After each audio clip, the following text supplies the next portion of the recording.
Welcome to the Utah Puck Report. Glad to be back. Season 4. We're kicking it off with the NHL this time. It's going to be amazing. Very honored to have Luc Robitaille in the studio with us today. Luc, thanks for coming on. Hey, you're welcome. Thank you. It's your name has come up quite a bit in our show. Obviously with Trevor Lewis and with you kind of being a local guy. I mean, you're a Park City guy. Yep. Park City, Heber Valley, the whole area there. So just been coming for years. Love it. Yeah, and I'm friends with George Peros, and you've had him in on your celebrity game a couple times, and that's always been fun for us to have George here, and it's funny what he was as a player and what he is as a person. People don't really see the correlation there.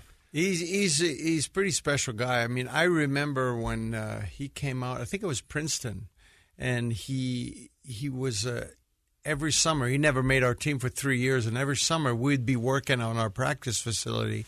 And in those days, it was just a few veterans that would live in Los Angeles, and he was there every summer. And when he finally made the team, I asked him, I go, that was pretty clever of you. You would just hang out with us and work out every day. So he goes, I figured I'll hang around you guys as long as I can until you throw me out. And if you don't, maybe you'll just decide to keep me on the team. And it worked out. He ended up having a great NHL career. And it's amazing sometimes when you really want to accomplish something, what you could do. Yeah, he's a special individual. Just one of the smartest people I've ever met. And he had his mind made up. Like you say, he undergrad and graduate school at Princeton, and then now he's president of player safety. Yeah. He's in charge of all the suspension. He's a big guy. that's so weird to think of an NHL fighter now being in charge of that. But anyway, but he's smart enough to handle that. So that's what made him different than most guys. Luc, one of the things we talk about on this show all the time is, and we were talking about it a little bit before, is a lot of the Salt Lake guys that actually get to make it, even if it's just in the AHL or East Coast League, and we've had a lot of guys that ended up drafted and ended up getting to play pro, but when they were younger, they weren't recruited, they weren't the number one guy. We've talked to Trevor. Trevor had, a lot of obstacles to overcome. We talked the same with Daniel Brickley. Like, he didn't even get out of here until he was 18 years old, and now playing in the AHL. But you kind of have a similar story, and I think a lot of people that know of you maybe don't know the whole story of being a 9th-round pick. Yeah. And drafted in the 9th round. But to come back at Dan or Trevor, I mean, it's really good that they came out of here in the system. And, you never know where you're going to get drafted. Those are things you can't control. What you can control is the way you play and what you do with it. And when you get drafted, whether you're in the 1st round or in the 9th round or in the 10th round, or today it only goes to 7th round, I wouldn't have even been drafted. I wouldn't be here. That's amazing. If it was today's game. But it's what you do with the opportunity you have. Yeah. At the end of the day, you take a look at Trevor Lewis. He went to the USHL and he had tremendous success. We ended up picking him in the 1st round. But when he came to L.A., he wasn't going to play on the top 2 lines, and he realized that. So he made the best out of it, and he's been playing now for, I think, over 12 years in the NHL. It's amazing, when you're able to adapt and if you love something enough that you're able to do the best you can with what you got, and he's done that, and that's why he's still playing. Yeah, and it's amazing. And I've compared him to Dustin Penner a few times. Like, I tell him, like, you just adapted your game, and you just refused to quit, and you do whatever's asked of you, and that's... Every one of us talk about Trevor Lewis because of what he does off the ice, the way he treats himself, treats people. He's a great leader, and that's why there's always room on your team for a guy like Trevor Lewis. For us, it was really hard when he left, and the reason it was because we're in a hard cap system. It became a numbers game, but we certainly tried to hang on with him as long as we could because we understood what he did, like around the team. Yeah, there's so much value to it, and that's why a guy like Daryl Sutter signing him in Calgary was so important to them. Right. Yeah, and he got your unsung hero award like every year that he was there, and a player like that, Calgary needs a guy like that. Yeah, and it's nice. Like you guys, you held on to him long. Like, you respected him, and I think there's definitely no hard feelings. And I know that in everybody's mind here, Trevor will always be an LA King, and that the fan base that you guys built here was with him being here. Like there were a lot of LA Kings fans already here, and then with him, and then I'm a Jonathan Quick enthusiast, I guess you'd say. I just worship the guy. I think he's amazing. But so I have a few more questions that come through here that we allow some of our fans to ask. I want to get to those in a second, but a couple questions I've always wondered, because you're one of the rare people that have won a Stanley Cup. You won it as a player with Detroit, and then you've crafted a team and won it twice as a president. So is one better than the other? How do you rate those? Well, it's, if you're a player and you can win as a player, there's nothing like it. Right. Because it's very special. You have all the sacrifice. First, you try to make it pro. Once you turn pro, you hope every day you're going to stay.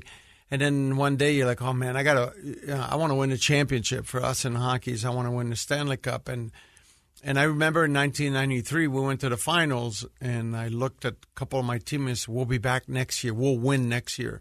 We didn't make the playoffs in the next 5 years. Wow. And then you realize then our heart, it's got to be, and it comes down to, first of all, you got to have a great team, but injuries plays, and then guys struggling, and then something can happen that changes everything. And then so to have the opportunity to win towards the end of my career, I really got to appreciate it.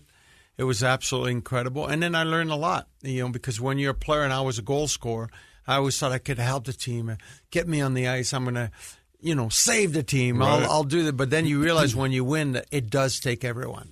It's a fourth-line player. It's the guy that played 2 games in the playoffs sometime that's been an extra, but that came in and sacrificed himself for that one shift that as a player makes a difference. So from that standpoint, it was pretty special.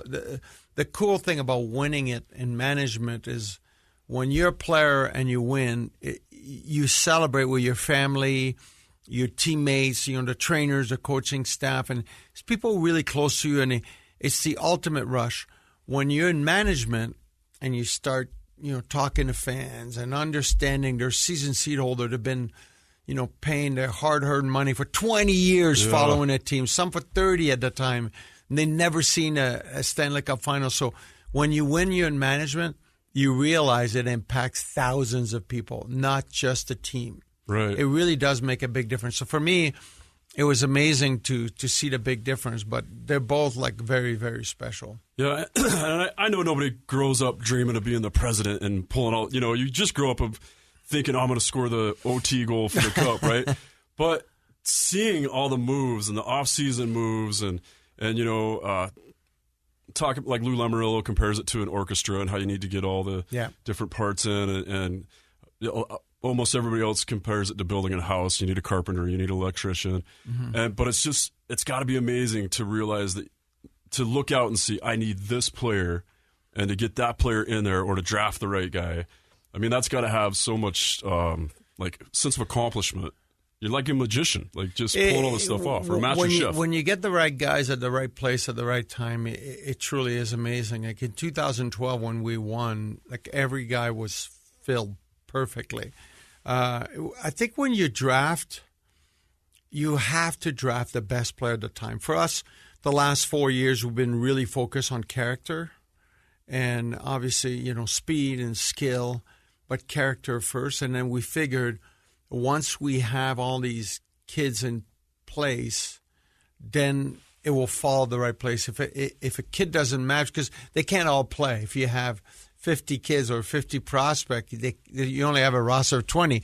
They can't all play for you, but maybe at the time that we'll be able to either utilize some assets to make the move that we need that extra player just to take us to the next level. And that's kind of like the way you're trying to build like a championship team. Yeah, it's amazing. It was so fun to watch you guys pull it off, especially that first year where you barely make the playoffs and then you just caught fire. It was amazing. Yeah, that first year, the way the guys played, in our sport, I've never seen a team where literally everyone for an entire playoff series was playing at their peak to the role they were given. I've never seen that, and that's the reason is we won the playoffs that year with the least amount of games ever in the history of the NHL, which is truly incredible. Yeah.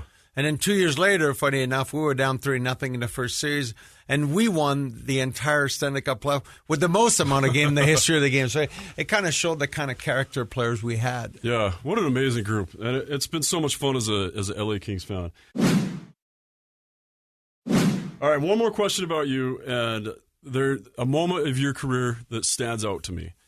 And I'm not going to admit that I got teary when this happened, but obviously you had your lap around Staples Center when you're retiring, but your final game against the San Jose Sharks, when that's a rival team, and they're chanting your name, like, yeah, that was pretty cool. That was, it's funny, you go through an entire career and you give yourself, and I love what I did for all these years, and I do remember my one of my best friends was my agent. My parents were there, and then the team at the time waited. The San Jose Sharks waited and shook my hands and said, "Great career." And I was, at the time, no one had ever really done that. Yeah. So that was pretty overwhelming for me, like just to see. I think these guys realized how much I love the game, and that was why they stayed. I think it was led by Joe Thornton at the time too. He's that kind of guy. Yeah, he is. But it certainly was pretty cool. And then to hear the chants of the fans was something I'll remember forever. Yeah, I think all hockey fans that saw the game will remember it forever. It was amazing. Now you see it more and more. Obviously, you saw it with Gretzky.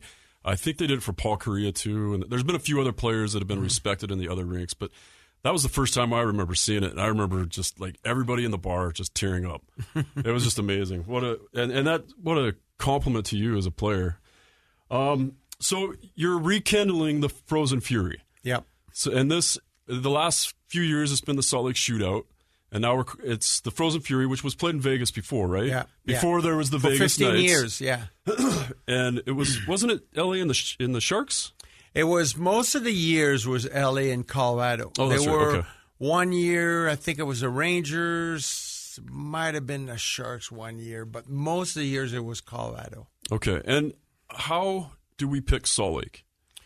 It happened, well, first of all, I've been here, for so many years, and I can't remember how I ended up calling Mark Powell from the Vivint Arena. Someone gave me his name, and I just called him. I said, listen, we're not going to play in Vegas anymore because Vegas, we're coming in the league. I said, we have an extra game. Would you be interested in hosting us? And he jumped all over it. They were like, yeah, let's do it. This is going to be great. And so we were pretty excited because we're looking for an event for our Kings fans to be able to travel to. That's easy.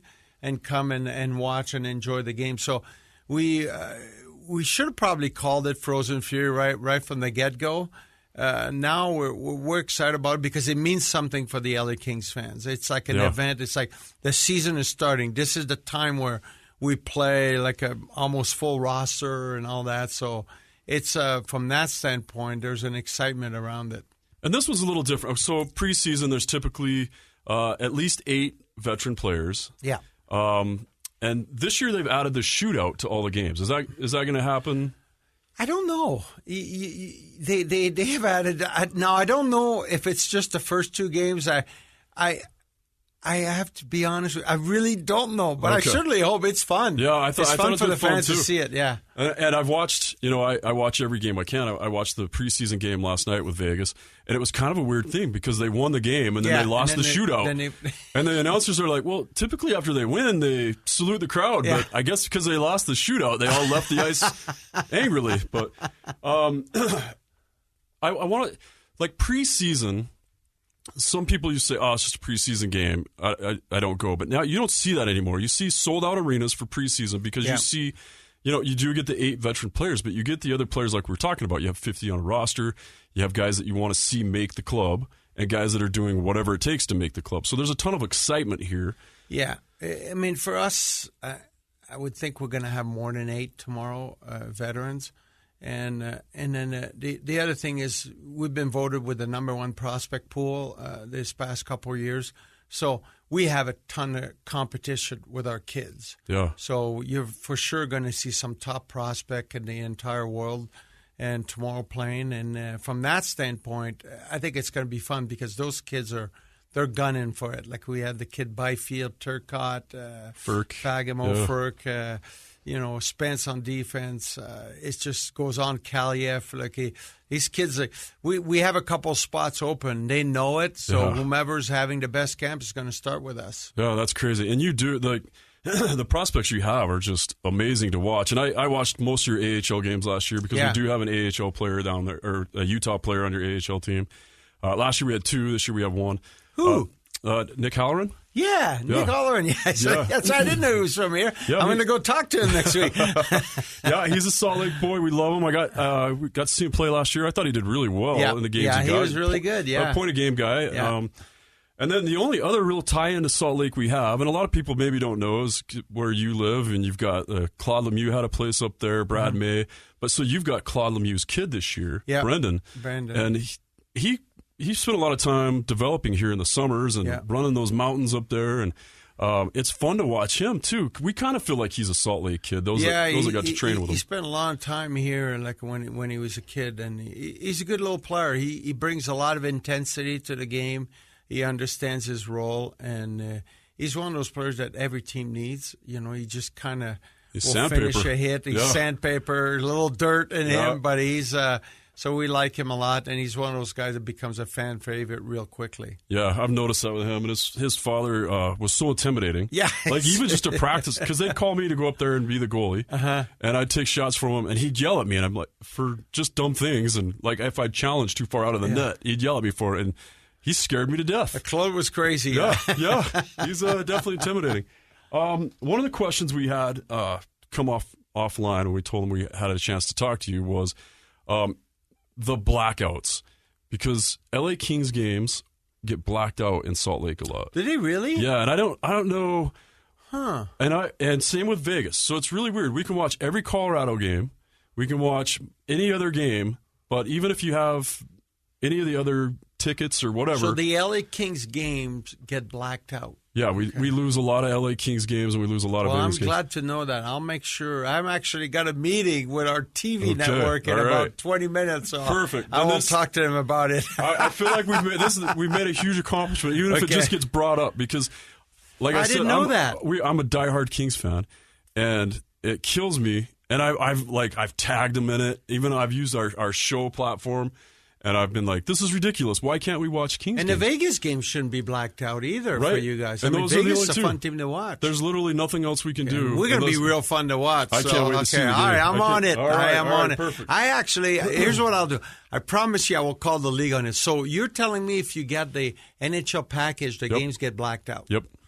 Well, that's ridiculous. I'm really sorry to whomever asked the question. I'm going to try to get on it. Okay, perfect. And it was more than one person. The main questions we got were about the blackouts, and then the other thing, we wanted to talk a little bit about what you thought of Salt Lake, because we're pushing hard to get an AHL club.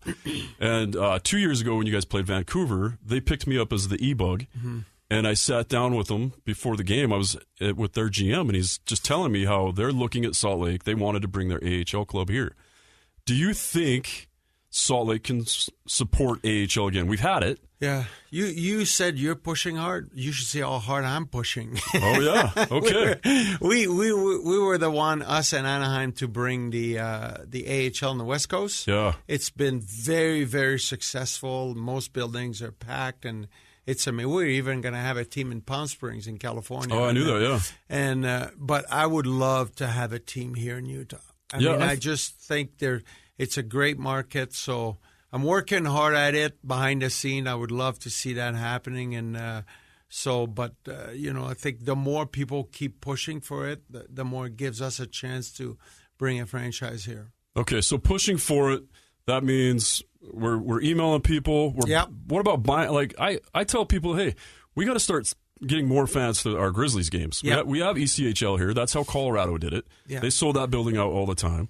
But I could see in the future with what you've got built, because Boise has a pretty good setup too. That's right. Yeah. And to pull Salt Lake and Boise into the AHL would be fantastic. Yeah, it'd be perfect. I would personally love it.